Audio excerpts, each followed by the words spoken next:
Did you know the City of Gary has a 311 app? You can report any non-emergency request right from your smartphone. Need help dealing with unfair landlords? Use the app. Girl, I just don't understand. I'm paying rent, and my landlord isn't fixing any of the issues in this apartment. What should I do? You know you can report it on the Gary 311 app. Do you have it? What's that? Let me show you. Just go to your app store. Or maybe you need to request the birth certificate. Kim, I can't find my birth certificate. Oh, it probably just got misplaced during the move. Actually, we can request a new one through the Gary 311 app. Okay. New technology. I'm in. Let me show you. And guess what? You can even report illegal dumping. Look at him! Just dumping his garbage on private property. Well, caught him in 4K. You know we can report him on the Gary 311 app and to GPD's Taste and Tip? That's good. Never feel frustrated again about an issue. Use the Gary 311 app to report all your non-emergency needs. It's a free application that allows users to report community issues, pinpoint the location with GPS, attach photos, and more.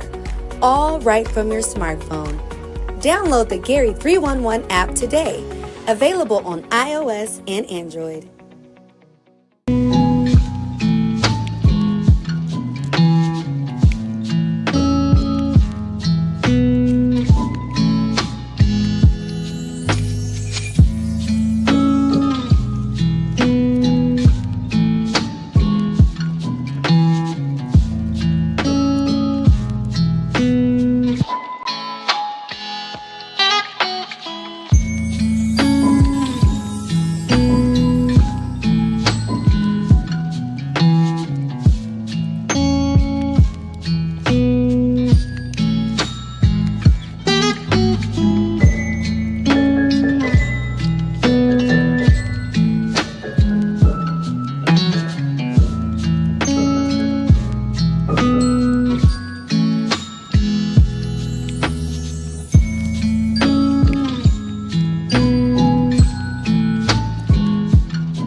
Did you know the City of Gary has a 311 app? You can report any non-emergency request right from your smartphone. Need help dealing with unfair landlords? Use the app. Girl, I just don't understand. I'm paying rent, and my landlord isn't fixing any of the issues in this apartment. What should I do? You know you can report it on the Gary 311 app. Do you have it? What's that? Let me show you. Just go to your app store. Or maybe you need to request the birth certificate. Kim, I can't find my birth certificate. Oh, it probably just got misplaced during the move. Actually, we can request a new one through the Gary 311 app. Okay. New technology. I'm in. Let me show you. And guess what? You can even report illegal dumping. Look at him! Just dumping his garbage on private property. Well, caught him in 4K. You know we can report him on the Gary 311 app and to GPD's Taste Tip? That's good. Never feel frustrated again about an issue. Use the Gary 311 app to report all your non-emergency needs.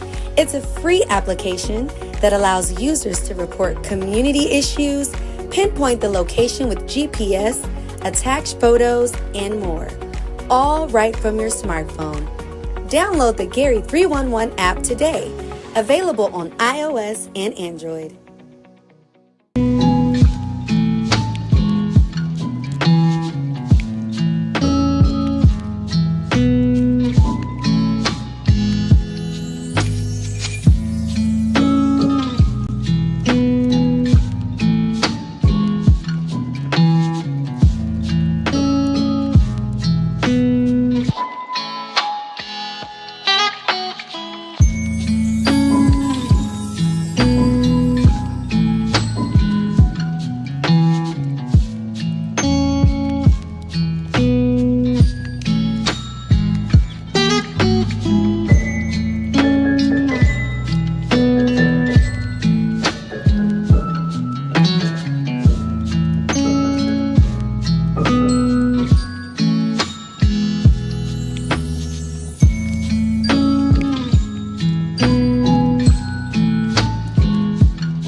Did you know the City of Gary has a 311 app? You can report any non-emergency request right from your smartphone. Need help dealing with unfair landlords? Use the app. Girl, I just don't understand. I'm paying rent, and my landlord isn't fixing any of the issues in this apartment. What should I do? You know you can report it on the Gary 311 app. Do you have it? What's that? Let me show you. Just go to your app store.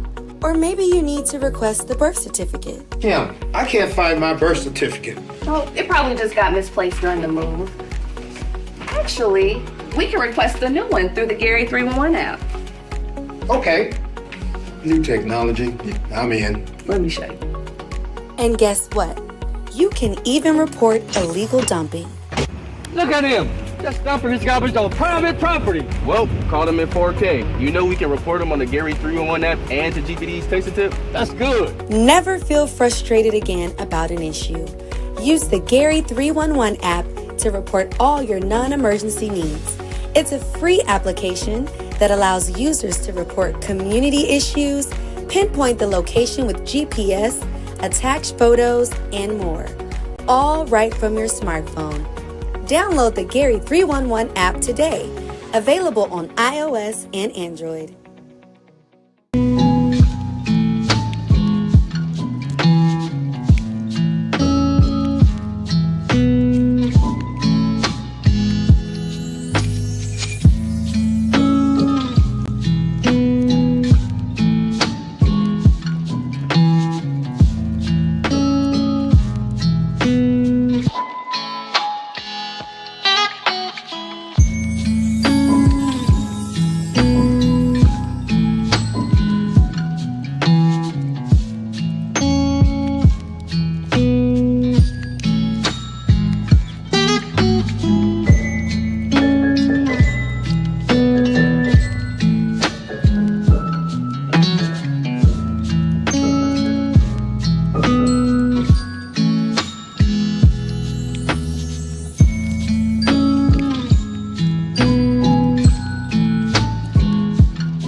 Did you know the City of Gary has a 311 app?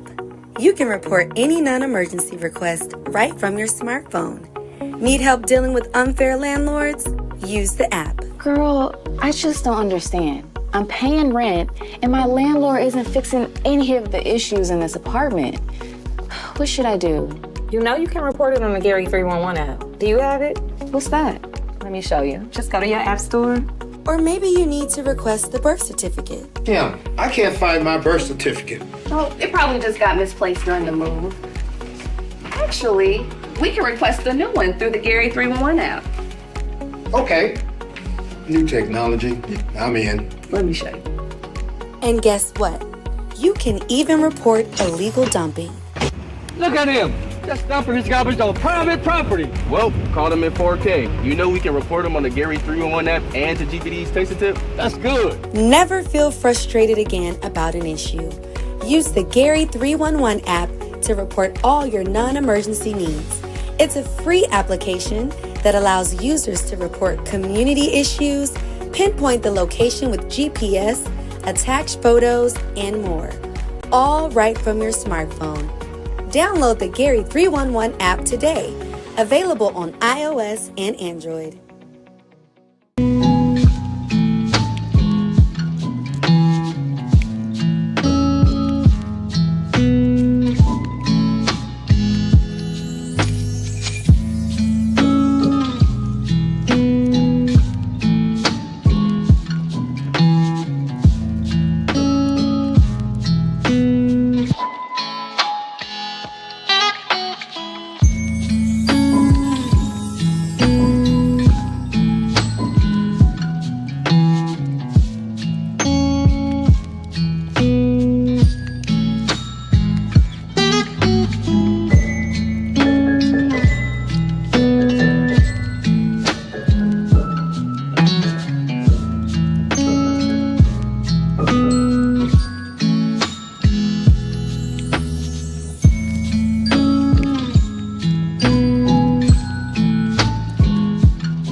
Did you know the City of Gary has a 311 app?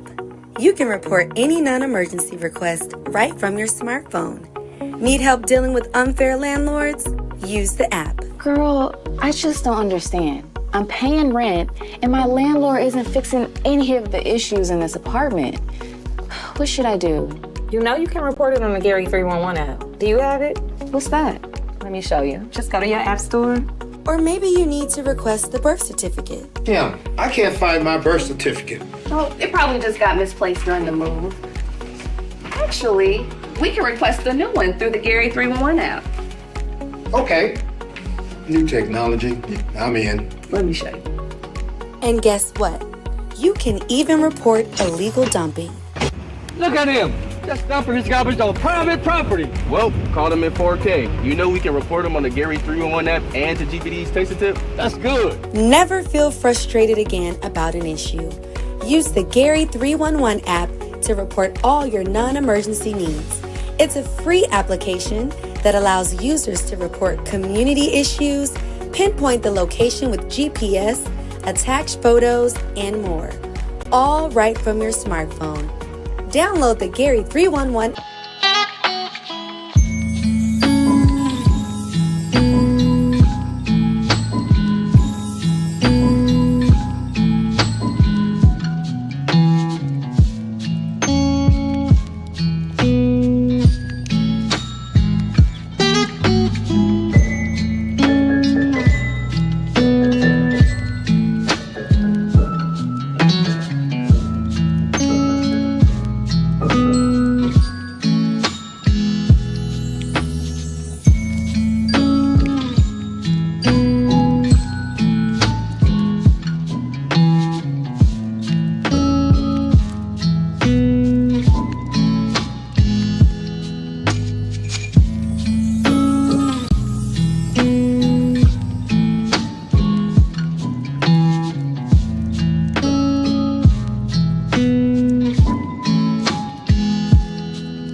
Did you know the City of Gary has a 311 app?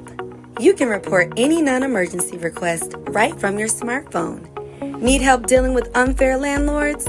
Use the app. Girl, I just don't understand. I'm paying rent, and my landlord isn't fixing any of the issues in this apartment. What should I do? You know you can report it on the Gary 311 app. Do you have it? What's that? Let me show you. Just go to your app store. Or maybe you need to request the birth certificate. Kim, I can't find my birth certificate. Oh, it probably just got misplaced during the move.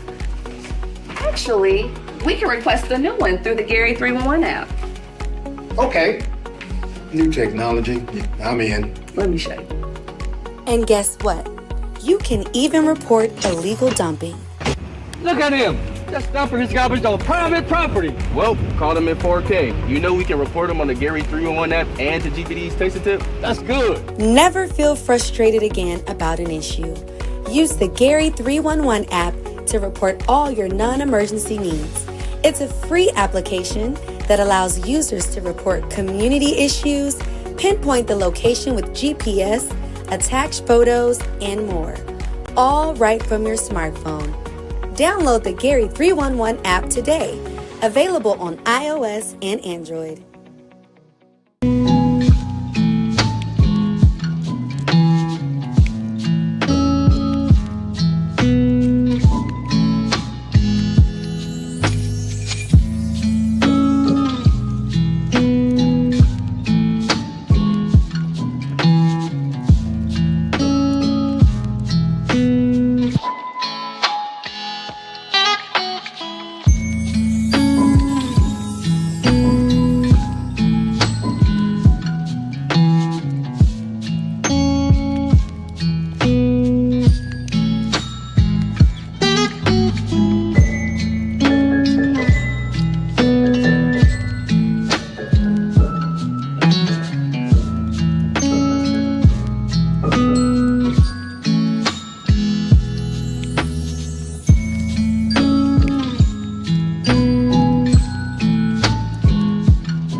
the City of Gary has a 311 app? You can report any non-emergency request right from your smartphone. Need help dealing with unfair landlords? Use the app. Girl, I just don't understand. I'm paying rent, and my landlord isn't fixing any of the issues in this apartment. What should I do? You know you can report it on the Gary 311 app. Do you have it? What's that? Let me show you. Just go to your app store. Or maybe you need to request the birth certificate. Yeah, I can't find my birth certificate. Oh, it probably just got misplaced during the move. Actually, we can request a new one through the Gary 311 app. Okay. New technology. I'm in. Let me show you. And guess what? You can even report illegal dumping. Look at him!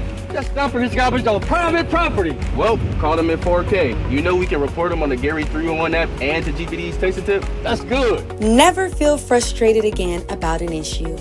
Use the Gary 311 app to report all your non-emergency needs. It's a free application that allows users to report community issues, pinpoint the location with GPS, attach photos, and more. All right from your smartphone. Download the Gary 311 app today. Available on iOS and Android.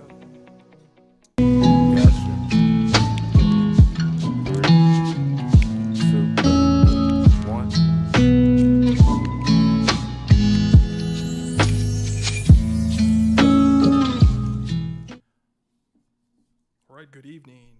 My name is Christopher Harris, Executive Director of Redevelopment for the City of Gary.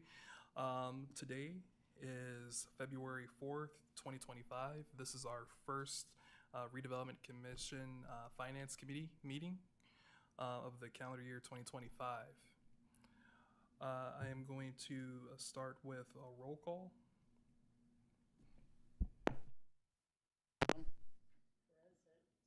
Commissioner Rogie. Here. Let the record show that Commissioner Washington is absent at this time.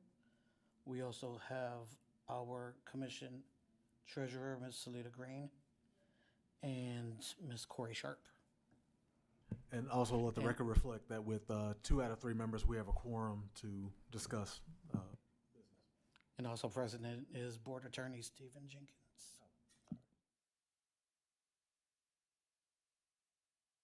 All right. Thank you, Mr. Celio.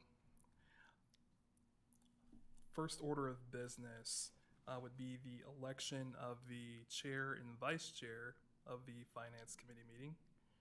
Can we make a motion to vote on the chair? Sorry, excuse me. Can we get a motion for for the role of chair for the Finance Committee? There's only 2 of you.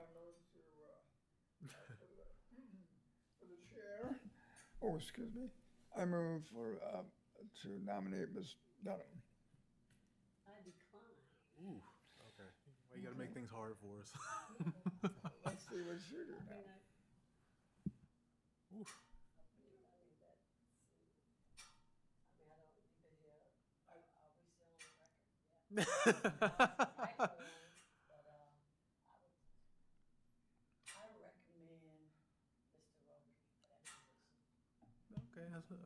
And I decline. Oh, good Lord. Okay. We have one more that's not here. Right. I guess he wins. Okay. Okay, I guess we, for now, we'll probably revisit the issue of chair and vice chair at a later meeting. So you guys can rest for now, but one of you will have to take that role or vice role at some point in the future. With that said, Chris, if you could just still, we don't have a chair, so if you could just still direct the meeting. Okay. Thank you, Attorney Jenkins. Before the body, we have the 2025 Redevelopment Commission budget. Understand that we have a 2025 interim budget approval that we're seeking in an effort to handle our obligations for several funds that are associated with debt for projects that our commission has had business conducting over the past 20 years. And I'm going to go through each of those funds just for the commission's sake for the public's sake to get a better understanding of what commitments we have out there in effort to pay our bills. We have several bond payments that are either past due or impending payment that we'd like to resolve before our upcoming commission meeting, which is February 26th, 2025. So I'm going to start with the Fund 445, which is the 25th and Grant County Market TIF. So this is debt associated with the development of the Fresh County Market Commercial Plaza at 25th Avenue and Grant Street. Understand that when projects are proposed, there's a best guesstimate of what that assessed valuation could be for that property in effort to handle the debt associated with developing such site.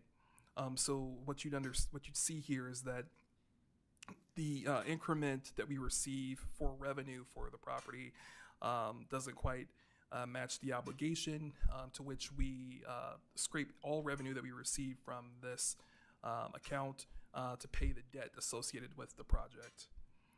So the revenue for the TIF is $361,444. The debt service is $773,641, to which the bond amount total for that project was $5.4 million in the past. And so in effort to be able to pay off the debt, we, for lack of better words, we scrape the revenue that we receive, the increment that we receive annually from this area, and that goes to pay the debt for the project. And that final payment is due on February 1st, 2029. So relatively close to completing that obligation. Go ahead.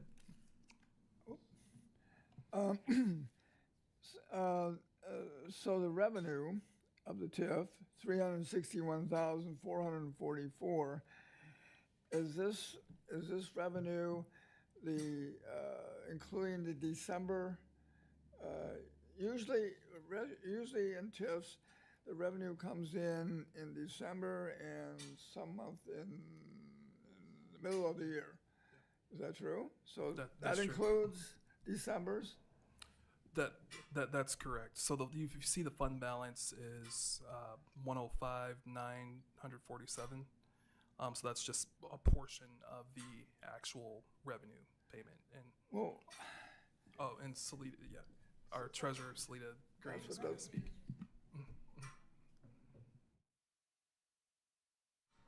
So the revenue, I believe that you took was the balance for what is in the account at the end of December?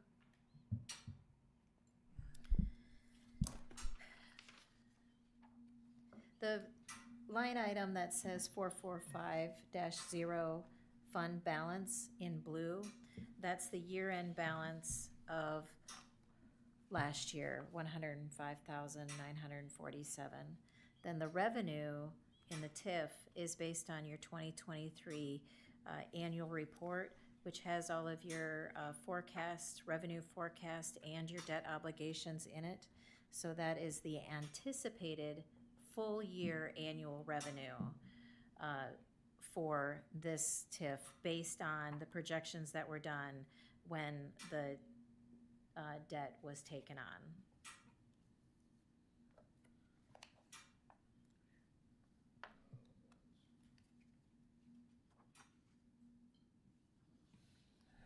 All right, so I'm to now understand that the revenue of the TIF, the 361,444, is a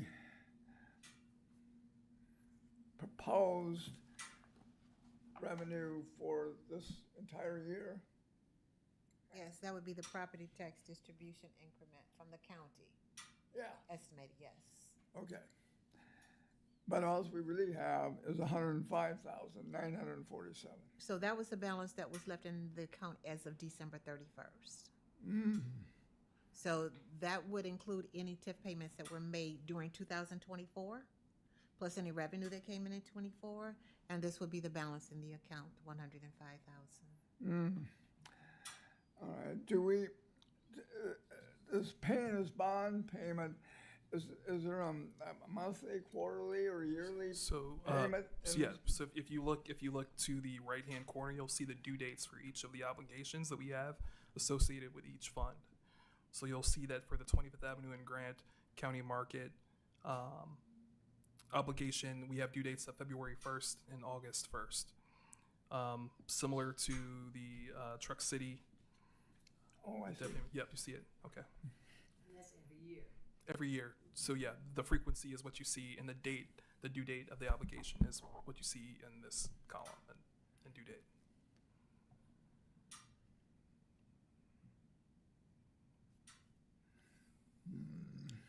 And so is there a projection on that you will be able to pay this off in 2029, or is that a question? Yeah, so these are amortized based on the debt and based on the projections of revenue that we are expecting to receive. So this is what we expected to pay for several years in the past. You know, we projected to get to this point roughly February 2029. I'll give an example. I don't want to get too far ahead of ourselves, but I'll get to that later. But we did pay off, one of our debt obligations for Dalton Arms last year. So it's relatively accurate when it comes to the amortization of the debt. If I can add to that, generally you'll be able to pay off all of your TIF debt, $306,000. So an insufficiency notice normally from a consultant is written to the bondholder, and it identifies to them how much we will be short. When they get the insufficiency notice, then they make the payment to the bondholder. So they have the payment from the bondholder along with the payment from the city of Gary to pay the debt. But redevelopment is not responsible for any shortage.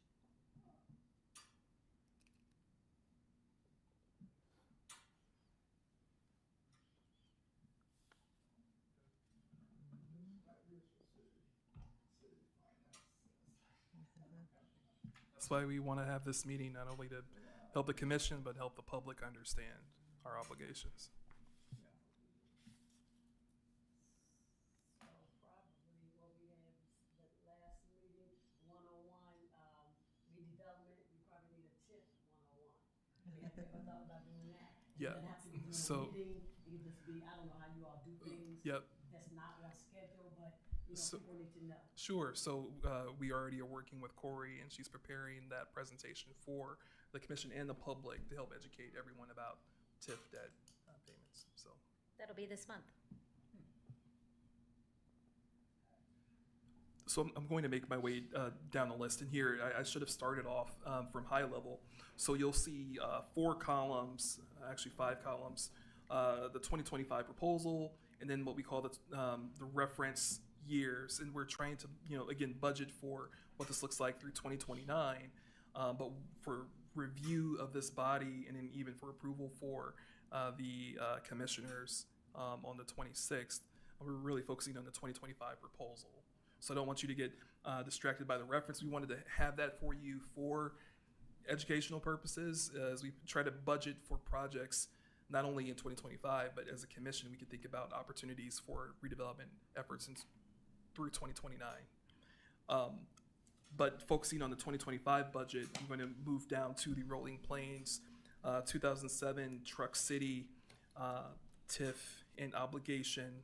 So adjacent to County Market, immediately to the west of County Market, we had a project, which is Truck City, that developed a truck distribution sales center at this location immediately west of County Market.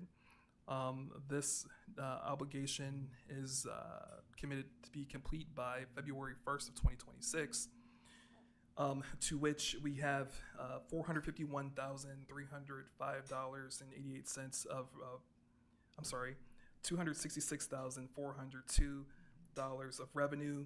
The debt service is $129,966.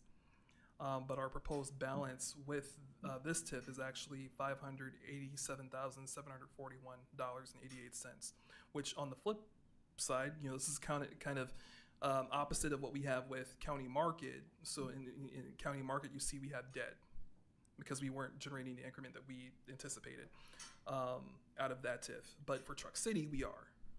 So you could see the positive end of year balance of $587,741.88. That's above and beyond the debt that we have associated with that project, which is positive. Okay, so my question now is, this is obviously going to be paid off in a year, and it sure looks like it won't have any trouble doing that, and there'll be a goodly amount of money at the bottom line. I don't know what the sunset is on this particular TIF, but what happens then with the extra money? Sure. So that's actually a good question. I can get back to you, George, on this. Now, ideally for this project area, we could choose to renew the TIF boundary as a commission if we want to develop that site in the future. Or we could have conversations internally between our commission about and looking at the original agreement, whether that needs to revert back to the city or if that can go back to the commission. It all depends on, I believe, the agreement that we've had initially in the past for this TIF and what happens with the increment after the obligation has expired. But I'll make a note to report back to you on that.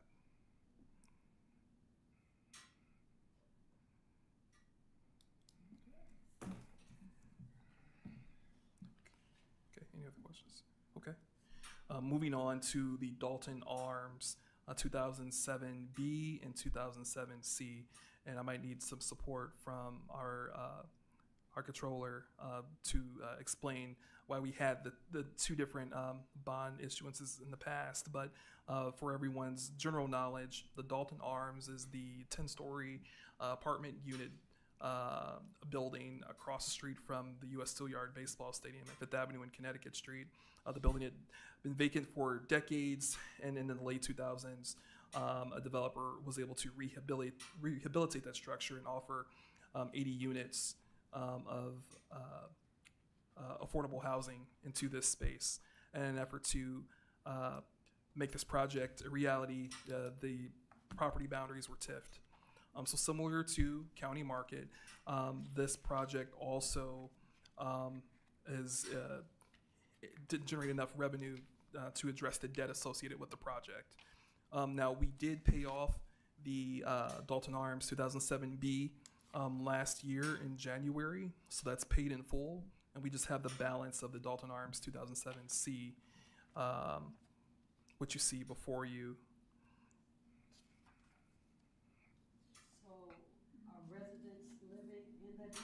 Yes. And they pay rent? They pay rent to the property owner. To the property owner? Yep. Okay.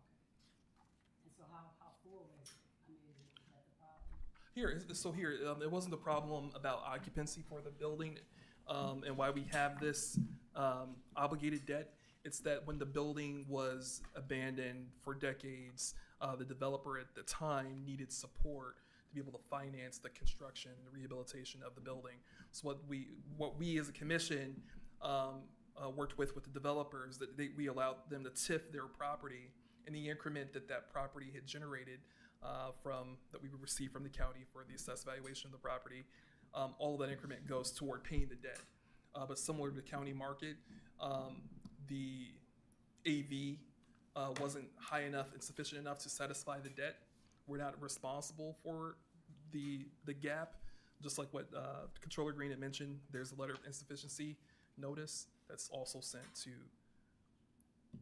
that bondholder.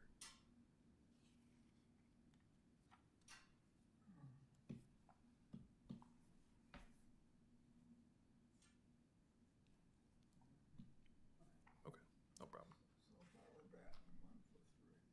Okay. So you'll be happy with the next few. So the next project that we have, the next fund 445-4, the Kirkyard project. So this was a redevelopment effort, I believe at the CN Kirkyard. This was an intermodal rail expansion development opportunity surrounded by U.S. Steel. So I know it's maybe hard for the public to understand where exactly this property is located because it's not something that you just see every day unless you're within that space surrounding U.S. Steel. But the Kirkyard Intermodal was a project that we allowed to TIF, and for that debt we have associated with that project at 11.4 million or 11,425,000. That final payment is projected to be February 15th, 2033. Now, if you look at the debt and as well as the revenue, we have 1,624,428 $1,624,428 of revenue for this TIF, and the debt service is $878,000, with a total balance within this TIF at $997,228.21. So this is an upside TIF district. We're paying our debt as necessary, and we have the available balance to support future redevelopment efforts within that boundary if we desire to. And we have $997,228.21 to work with in this Kirkyard TIF. And again, this debt payment is due on February 15th, which is another reason why we wanted to put it before the commission for review and approval. So what kind of project is this? I mean, what is it? Sure. So this project was an intermodal project. So basically working with the freight railroads, transferring loads between one rail line to the other, consolidating our efforts to be able to ship from rail to freight for on-road distribution. So this was an opportunity to harness the consolidation of some Class A railroads and allow for distribution of goods and products with the intent of approving assessed valuation of the city, because this was an investment made by Canadian National with the intent of being able to create more jobs and help our bottom line when it comes to tax revenue for the city.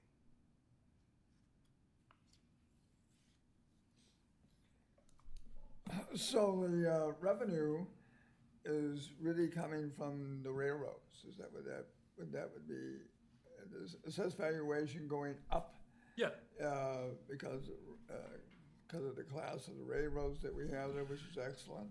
Well, that and just the improvement that was made on the property and the value of the property. I mean, it's just assessed higher, and it's being able to be an upside TIF versus some other projects in the city. Understand too that when it comes to our assessed valuation, you know, it's based on comps. It's based on sales comps in the general vicinity. So for County Market and for Dalton Arms, you know, we're still working to get those areas of the city back into a stable condition because there have been lack of comps of another development like County Market being built in the vicinity. It's been the only one so far. So when it comes to assessed valuation, it makes it hard for you know, the assessor to be able to find those local comps to be able to justify, you know, the value, right? So I mean, when the projects are originally thought of or conceptualized with the commission and with the bondholders, everyone makes their best guess, right? No one can, you know, foresee it 100% in the future, but they can make their best guess about what the value could be. But again, when it comes to local sales comps, you know, that has an effect on the AV for the general vicinity. So when it comes to the Kirkyard, I mean, this is a property that's surrounded by U.S. Steel. This was a very valuable investment that was made. Therefore, the AV reflects such where you have a positive upside versus some areas of the city and neighborhoods that are still relatively distressed, that you may not have that level of comps to be able to justify the higher AV that we want to have an upside. That's why we have to encourage more development in a concentrated area to be able to help push neighborhoods across the finish line and make them more stable. So with U.S. Steel being his neighbor, is that good, or, I mean, did that help it as far as being a development or being an asset to the city, or did it hurt it? Here, I mean, so I think the value, speaks for itself, that it did help because U.S. Steel also made improvements in the 2010s, which also helped the assessed valuation of the Kirkyard area. I've never heard of it before. Yeah, no worries. No, I'm sure many people watching have not, and maybe we could post more information about each of these projects so people have an history of what happened. When you take the South Shore, it goes right through Chicago. Okay. All right. Moving on to the U.S. Steel 2019A, 2019B. This was a total project investment combined of $120 million. The final payment for both of these obligations are due February 1st of 2045, to which the due dates have transpired. February 1st was the due date for both of these obligations. Now, understand that there was expansion opportunities that U.S. Steel had taken upon themselves to invest here in the city, and we offered this TIF as a support to be able to allow this project to happen. I can provide you more details about the specifics of the expansion opportunities at this time that occurred in 2019. But again, these obligations are due. The final payment is due on February 1st, 2045, and we're well on our way to pay off this debt. Now, understand, when it comes to the revenue that we have $3,811,986.72 of revenue increment for U.S. Steel 2019A. We also have revenue of $10,337,737, to which the debt service for both is $3,394,209, to which the end-year balance for this TIF area is actually $10,755,514. So definitely a lot of upside here for this TIF.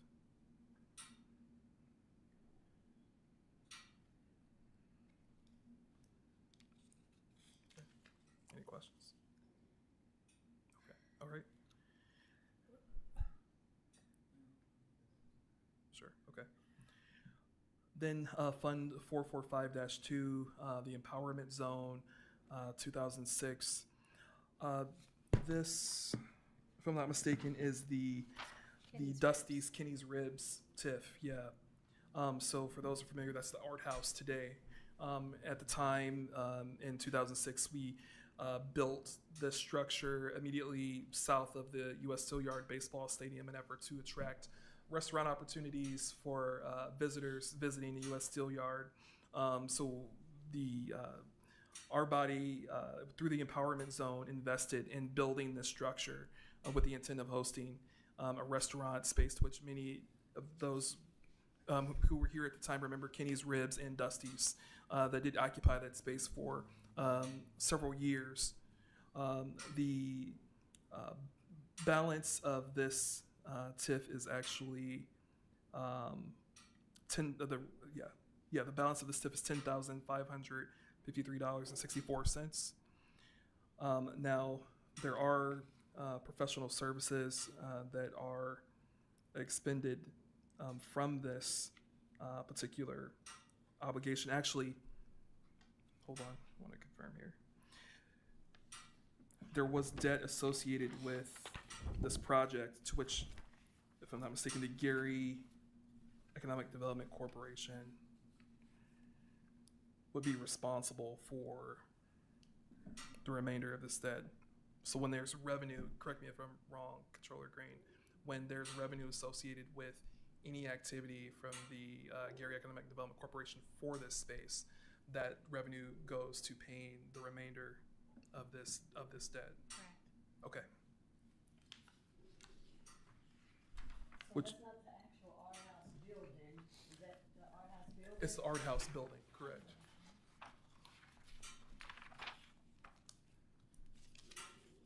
And who owns that? The city owns that? The Gary Economic Development Corporation owns. Okay, I just wrote a check to them, we have an annual dinner there. Okay. So just yesterday. Okay.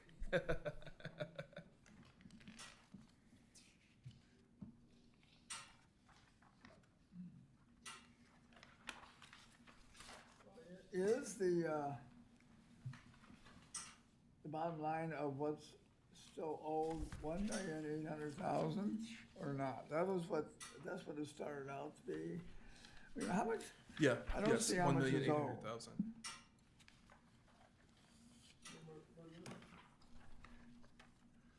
I mean, we're losing that line that says debt service. Because it's not our debt service, is that what you're saying? Yes. Right. Yeah. And so, why do we even have this here? The history of this property is complex.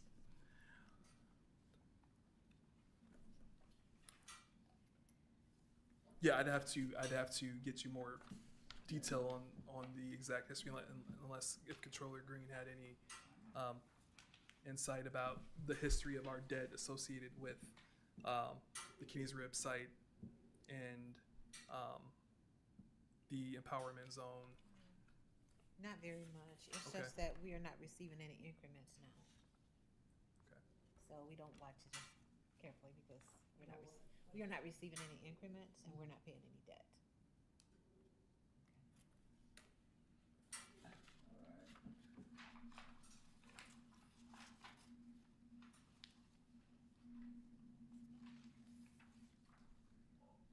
Okay. Now, when you take it for the whole body, will you do this all over again? I'll try to give an overview, but I mean, when it comes to questions, if you have questions specifically, then I would hope to resolve those questions that are in committee before the meeting, and then I could share those answers before the balance of the commission. Okay. All right.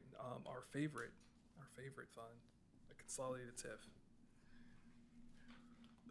So our end of year balance for 2024 was $2,977,793. Do you see it? Oh, you have to flip over. Sorry. There, it's front and back. Here we go.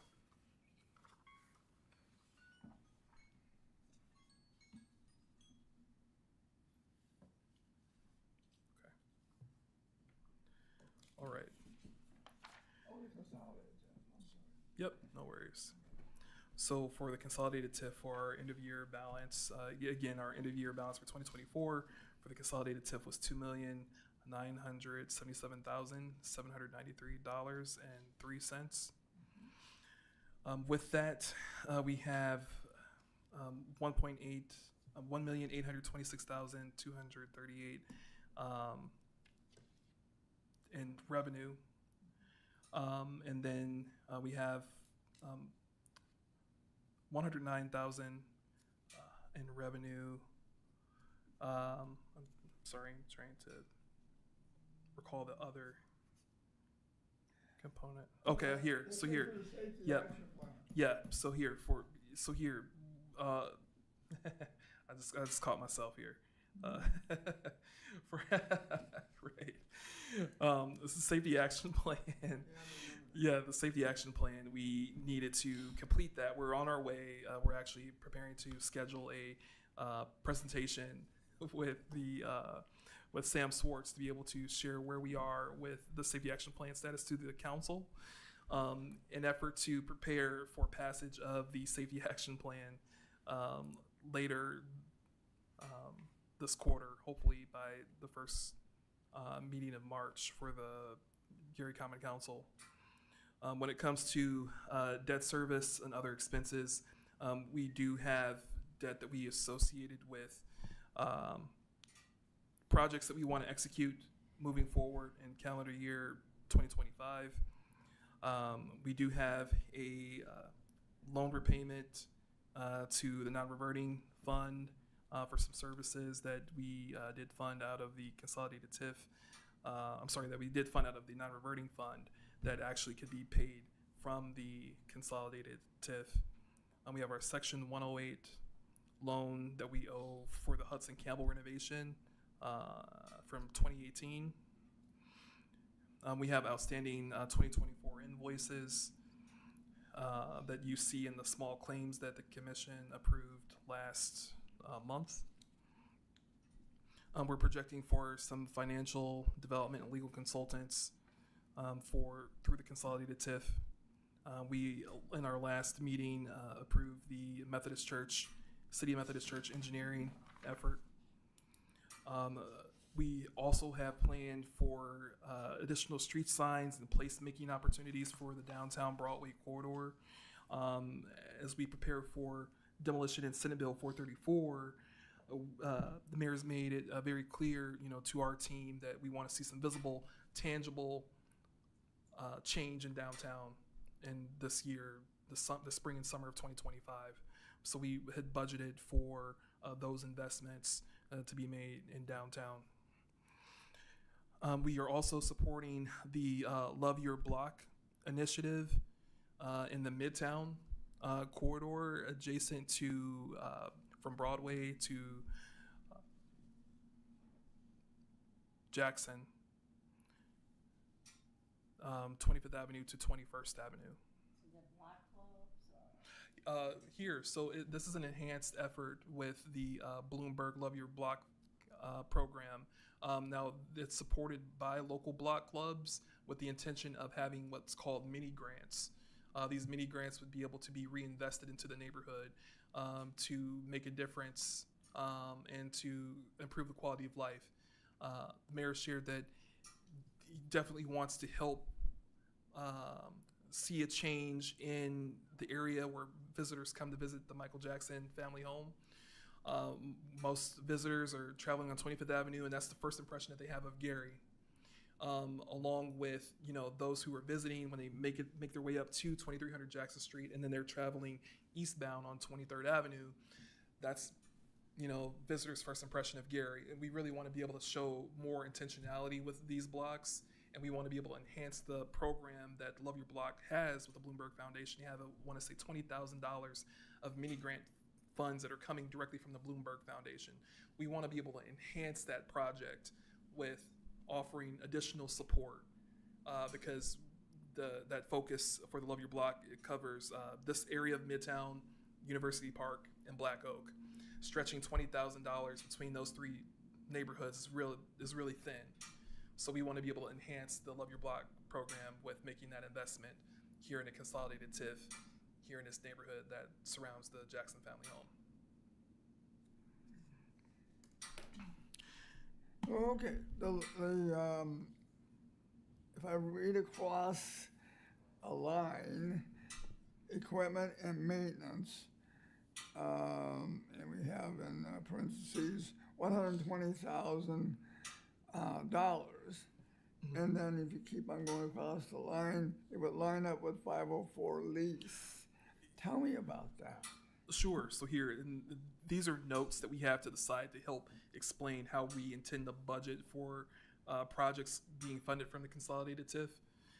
But the equipment and maintenance is not necessarily associated with the 504 Broadway lease. That was just and forgive me if that wasn't clear.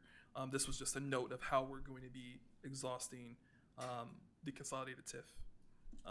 But when it comes to equipment and maintenance, we do support our demolition team, our in-house demolition team. They operate equipment daily, and it definitely needs support when it comes to daily maintenance and operations. So. Oh, well, then that would bring up, since we're not there anymore in 504 Broadway, will we still have to pay a lease? there? We're working at opportunities of what that looks like. We have a positive relationship with the owner. We definitely honor, our commitment, but we understand that it's much easier for us to do business under one roof to offer this service to the city. There are often times where there are individuals that come to visit our department, and they would be routed here, or may not have known that we were in 504 Broadway, and then they run back and forth across the street. So we wanted to be able to consolidate our efforts here at City Hall. But there could be discussion about additional space we can move into over the next few months. But in the interim, we did have an issue with 504. The elevators were out for a month, and we want to be accessible to the public. And the owner is aware, but we needed to make that audible as well, why we quickly moved to City Hall in January, because we wanted to be accessible to the public that came to visit us. And one more thing, going back up to the very top, and this is something I've seen in the past, that top line ends in O's non-reverting. This $1,536,331, O's non-reverting. So what does that mean? Sure. So there is historical debt that we've come to recognize with a deep financial audit with our controller, that in the past, the commission, I can't recall exactly what year this debt was owed to the non-reverting fund from the consolidated TIF, but this is an obligation that we need to balance our books. On Controller Green, if you wanted to There are expound. actually two. One is on the books and one isn't. So the one that's on the books is reported to State Board of Accounts with our interfund loans annually. And I think the Park Department may also own them, General Fund owes. So those are reported. However, there's one that needs to go on the books, and that's the one that you mentioned where some funds were paid back for, I believe it was a grant, that it was paid to the wrong fund. And the fund, which is the non-reverting, is not able at this time to repay the money, I guess, consolidated. So what has to happen is a loan needs to go on the books showing that the redevelopment non-reverting owes the consolidated the $1 million. So it's really $2 million that's owed. One on the books and one isn't.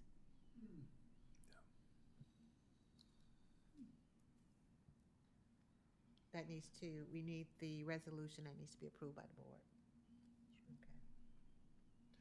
And then that's something that we can draft. Now here, I want to kind of give some levity to where we are financially.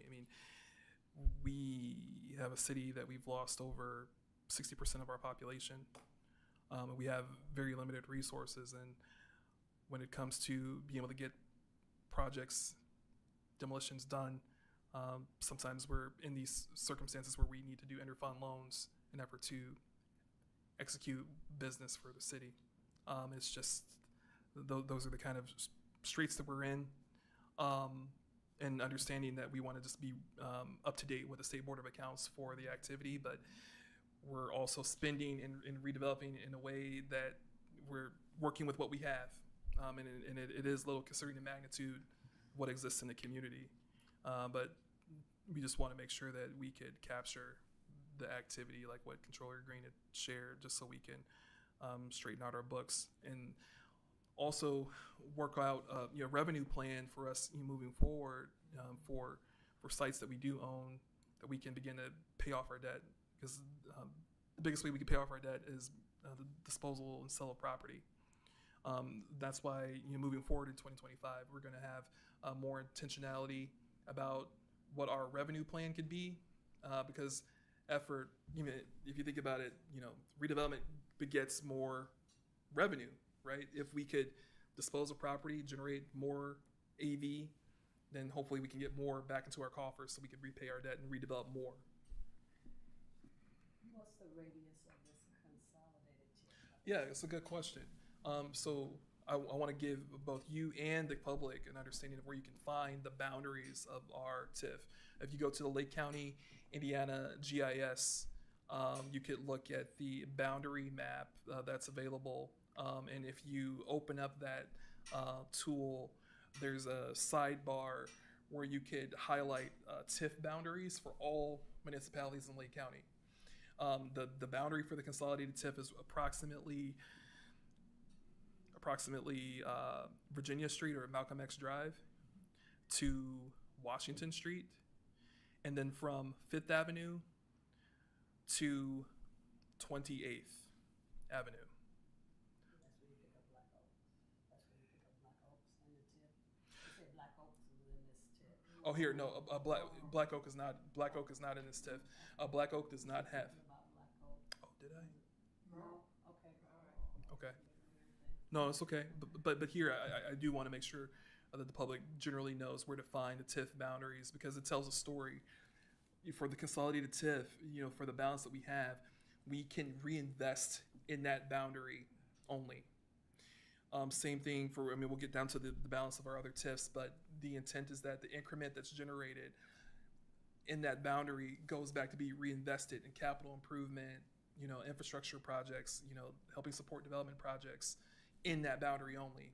For areas that we don't have a TIF, we rely on revenue that we receive as a commission in effort to handle projects outside of those TIF boundaries. So when it comes to our non-reverting fund, any revenue that we generate as a body that goes to our non-reverting fund, and we have the flexibility to handle redevelopment efforts outside of these TIF zones.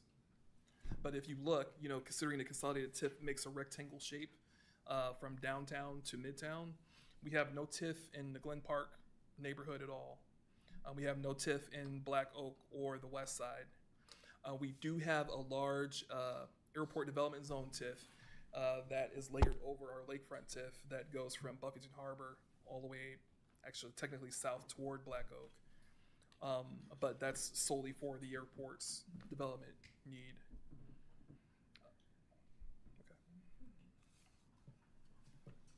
All right.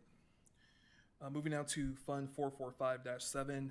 This is the lakefront TIF, to which the end of year balance for 2024, the lakefront TIF was $3,328,973.69. The lakefront TIF is also is relatively lucrative as well. Understand that the lakefront TIF is roughly the Buffington Harbor area of the city. It generated a lot of increment when we had the Majestic Star Casino at that location. So it can definitely go to supporting development efforts in that vicinity. So I just wanted to make sure that everyone understood what exists there, and there's no debt associated with that TIF. The East Lakefront TIF, that balance is the East Lakefront TIF is Fund 445-5. That balance is $312,256.21. And the annual revenue for that site is $90,167. And the geographical boundaries of that one? Sure. If I can describe it, it makes a upside down T shape. So it is anchored by Melton Road and Lake Street. That's where you have the T there. It follows relatively tight along Melton Road, and it covers the Lake Street business corridor.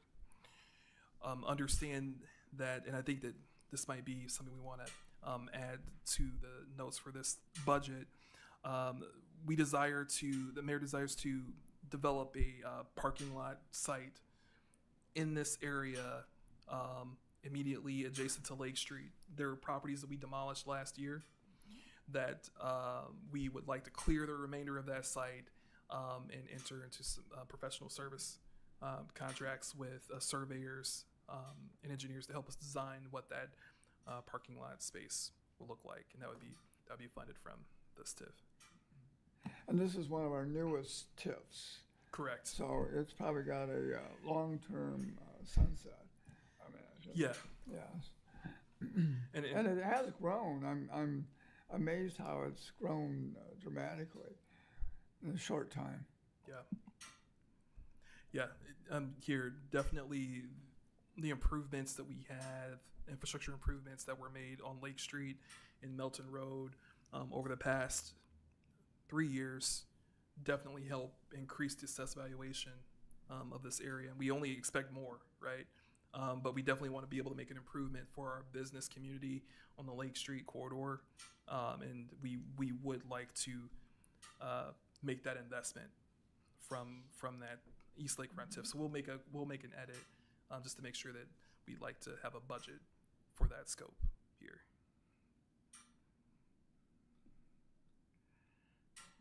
Okay. The Lancaster TIF. The Lancaster TIF has a balance of $10,055.55. The annual revenue for this site is $90,167. The Lancaster Apartments, if you're not familiar, is at the corner of East 21st Avenue and Malcolm X Drive.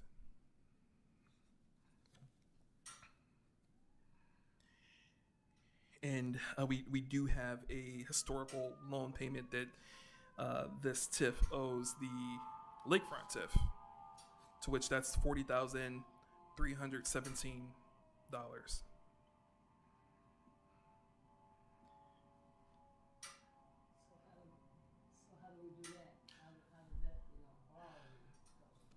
Sure, this is another historic loan payment that we've done several years ago in the past, and with the help of our controller Green, helped us understand this historical interfund loan that we've had. Right now, I don't have the exact answer for you about the about the $40,317 without just knowing that we owe it. But I can find that information and hopefully share that in the next commission meeting. I don't have information. We received the resolution saying it was approved, and that's pretty much what we got. Okay. Thank you, Controller Green.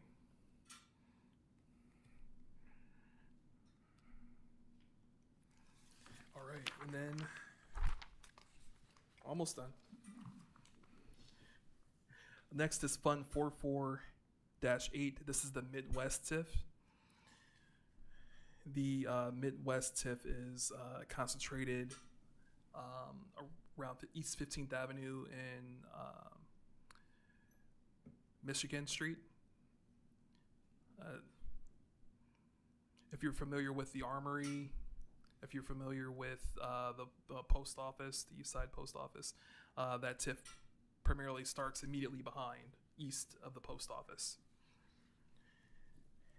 And we do actually have a capital improvement project that we are working on that we received from the EDA in support with NDOT to really develop this area as an industrial park gateway, this 15th Avenue project.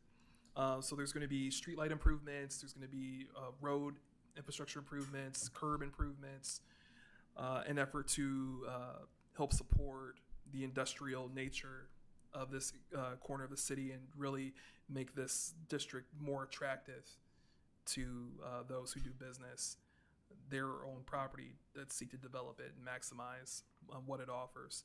So we do have the total balance, the end of year balance was $2,677,333.69, to which we have a 80-20 split with NDOT, where it's approximated to be roughly about $1 million for capital improvement for this East 15th Avenue project.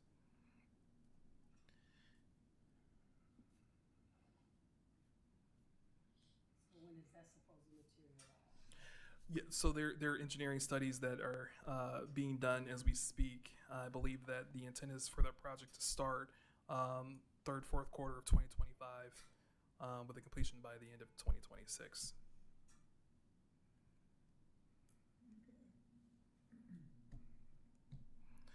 All right. Moving on to Fund 829-0. I think that this is a TIF that after kind of doing some study, trying to understand the history of the 6th and Broadway TIF, which has a balance, end of year balance of $1,841.62. The intent is to be able to either roll this up into the consolidated and close this this account because it's very small, and this is something else I'd have to research the exact history. It could have been from the Frank O'Bannon project on 6th and Broadway, the parking lot, but it's just not really needed. And then another blast from the past, Fund 991-4, the Redevelopment Depository Trust, which has a balance of $10,711.79, to which we are researching our legal obligations, but we intend to close this fund as well. This was just a blanket trust. So that, yes, this wasn't necessarily a TIF. This was just a blanket trust. And we're just trying to research to understand what was the function or the instrument of this tool.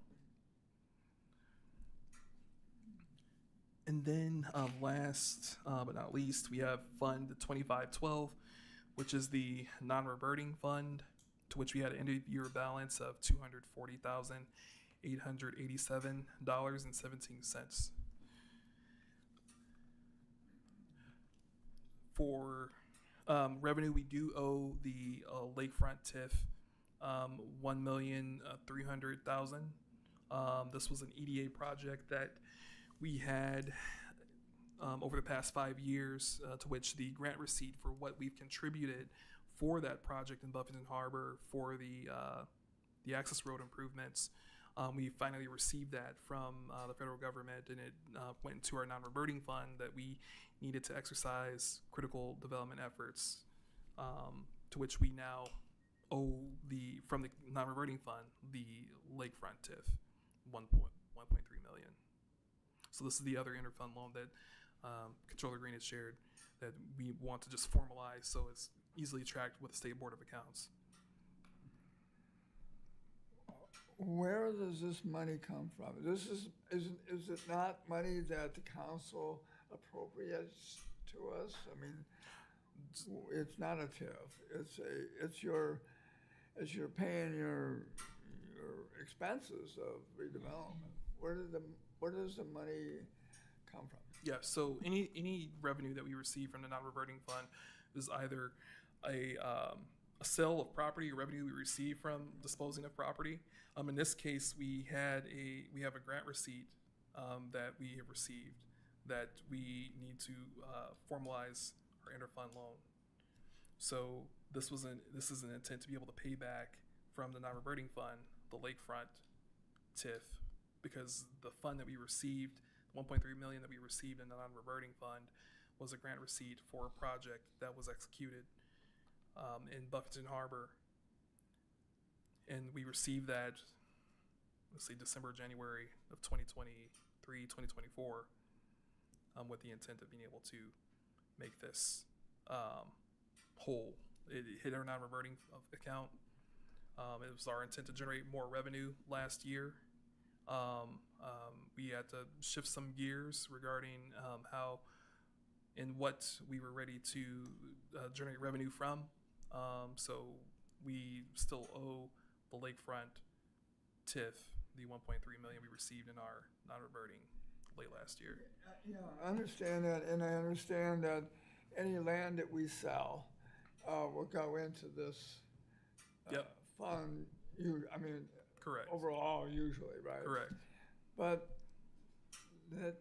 to me, it doesn't look like we have sold that many parcels of land to come up with this kind of money up here as $240,887. And yet we do spend a lot of money out of this this fund because we have to. This is the only thing we have left to pay these outstanding commitments and so invoices and so forth. I don't see where the money comes from. Yeah. So I mean, again, when we received the $1.3 million grant receipt, we had that in our non-reverting fund. It hit our non-reverting fund, but we also had a project on West Fifth Avenue, the DeJuric project that we received that revenue in December of 2023, and then we also sold several properties throughout the year. I mean, these are smaller projects where we had a project on East Ridge Road. We sold for about $6,500, $7,000. And then we had some small sites that we sold in Etna where we received about $10,000. So in general, revenue-wise, the sites we sold in Etna, sites that we sold on Ridge Road, and then the Jurek property that we received revenue for in late 2023. That was really the base of our revenue outside of the grant receipt that we received.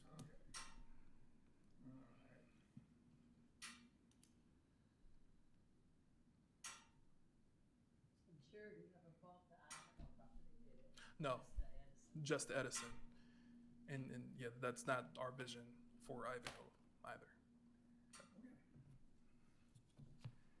I think we rounded it out.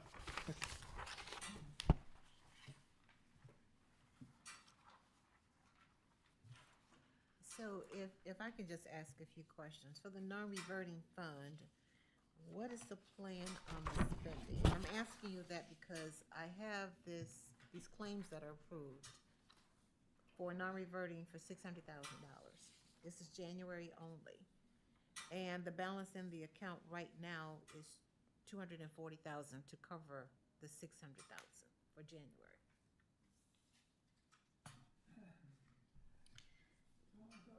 I can weigh in here if you Sure. would. As we look at this non-reverting fund, we do have a starting balance of $240, and then as Director Harris mentioned throughout his presentation, there are a couple funds that owe money to the non-reverting. For instance, the consolidated TIF for 445 owes the non-reverting $1.2 million. So this is a transfer of funds from account to account. Consolidated TIF owes non-reverting. It's the reverse. Non-reverting owes consolidated TIF. Unless you're going to, you have those expenses you can identify? So that would be that the consolidated TIF owes non-reverting because we exhausted funds from the non-reverting account that could have been technically paid from the consolidated TIF. So I think that's kind of reversed. You know how much that is? Not here at this moment, but that's something that we could work out. Okay. And it's because we can't pay this $600,000 until we have some money transferred. So if that's the case that it owes, just so you'll know, the claims that you're preparing here, we don't have the cash for it until those transfers are made. So who has to approve the transfers, the board? First, they have to be identified. I think that's what you're saying. And once they're identified, we can transfer them in finance. And that will increase your cash balance when we make that transfer. So then we'll have enough cash to continue paying. But at this point, we can't. We have $240 and we've already paid out, I think it was 60. This was what we overrode. We overrode 2 payments, one to Acton. It was a total 137 that we overrode. How much you say? 137. So out of the 240, we've already paid 137,000. So it's a little bit over 100 left. Okay. And we still have about $500,000 in bills on here. I think what would be helpful, Controller Green, is your presence here, at least monthly or with the commission, just so we can make sure that we're in sync moving forward. Okay. Well, I remember at the January meeting, these claims for the first we've seen in a year. And the resolution, I believe, was just that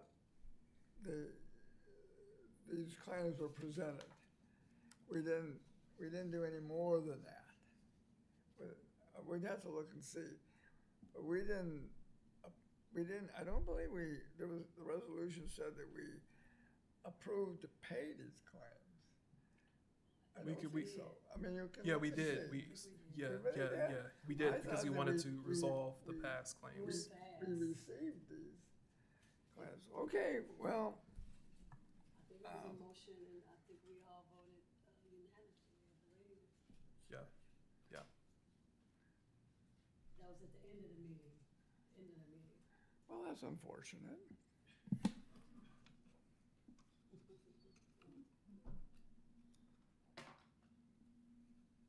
Any other questions?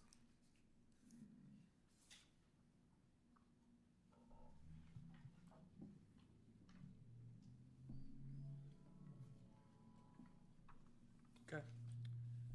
All right, February claims. So actually, hold on. For the interim budget, so again, I asked that, and I know this is our first finance committee meeting for the redevelopment commission. I want to make a motion, but I don't know how this works for, at least in this space, be able to recommend review with the redevelopment commission for the February 26th meeting. Yeah, let's just kind of word that in a specific way, like what you want to recommend that this board favorably approve the budget for 2025? Right. Okay, you can make the motion. We don't have a president.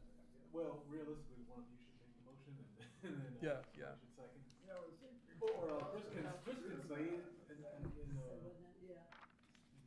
mean, so Chris can say it the way he wants to say it, and then you guys.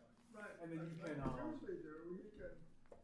And you can, like, one of you can move to Or approve first, Chris's. we should put a motion on the floor first, and then he would. We have a lot of I flexibility. don't know. So Chris can say what he would like to have happen, and then one of you can recommend to make a motion to approve that recommendation that he stated, and then someone would second that. Because at the end of the day, the total board would have to approve it, so you're just Yes. telling us to, just we looked at it and we saw it and we. Right. Something like that. So if you Okay, want to sure. phrase that the exact way you want to phrase it. Sure. Okay. I want to make a motion that the finance committee make a recommendation to that they've acknowledged and reviewed the 2025 budget with the opportunity to go before the redevelopment commission for approval. So he didn't wanna make a motion though, did he? Oh, I thought I did. Yeah, he shouldn't make a motion Oh, necessarily. So make a recommendation? Yeah, you say. Okay, all right. Okay. But he didn't say that, he said. Okay, all right. I don't want to get, Okay, I make a recommendation that the finance committee, having reviewed the 2025 interim budget, that they send that up to the redevelopment commission for formal review and approval.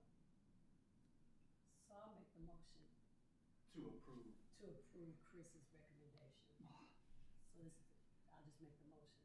We fine, yeah. And then, can we get a second, George? There's only one who can second. I realize that. I second it. Thank you. Okay. Moved and properly seconded. Can we get a roll call? Commissioner Dunham Yes. and Commissioner Ruggie.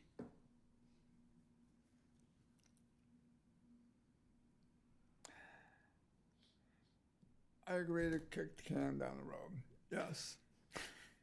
Motion's carried. We'll work out some of these details for next time. So operate way more smoothly. Right, so this is the first time that you had a finance committee meeting Yeah, probably ever. Yeah, yeah. We've had subcommittees in the past, but yeah. It's an exploratory. So okay. Well, brand new for me, of course. So we're just exploring options on how to make it go better. Right. We want it to go better. Yeah, and so I was going to express for our February claims, we had no claims for to go before the Finance Committee meeting for this month. We have not rendered any new services that were not a part of a claims list from our previous meeting. I think that's good. Okay, public comment. Right, public comment. Yeah. Yeah. Okay. Okay. I move to adjourn. Awesome. Okay. This one go on. Meeting's adjourned. I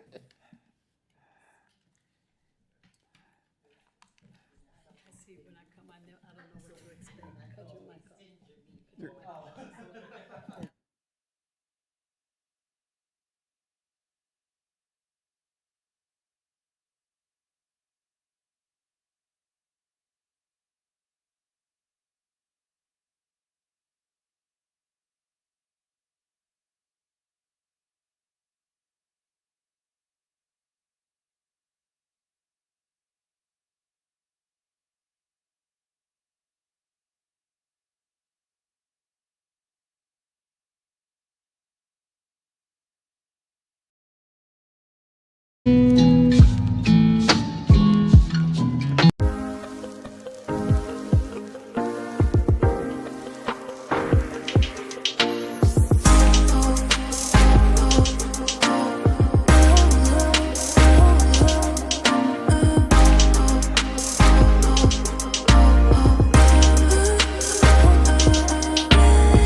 Did you know the City of Gary has a 311 app? You can report any non-emergency request right from your smartphone. Need help dealing with unfair landlords?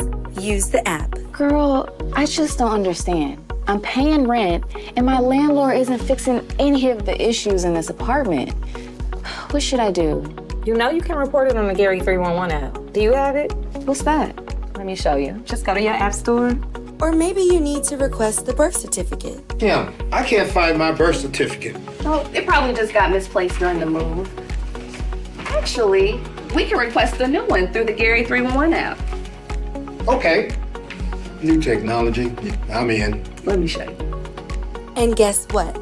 You can even report illegal dumping. Look at him! Just dumping his garbage on private property. Well, call them in 4K. You know we can report them on the Gary 311 app and to GPD's Taste Tip. That's good. Never feel frustrated again about an issue. Use the Gary 311 app to report all your non-emergency needs. It's a free application that allows users to report community issues, pinpoint the location with GPS, attach photos, and more. All right from your smartphone. Download the Gary 311 app today. Available on iOS and Android.